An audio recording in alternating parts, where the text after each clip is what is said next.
Lanjutan pada konten video sebelumnya, saya akan coba buat dudukan pengganti mount clamp pada regipot agar dapat digunakan lebih portable.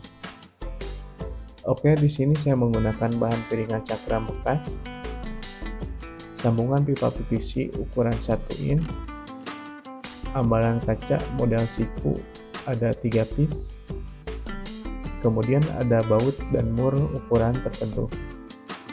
Oke teman-teman, berikut tahapan pembuatannya.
Baik teman-teman, sampai di sini semoga bermanfaat.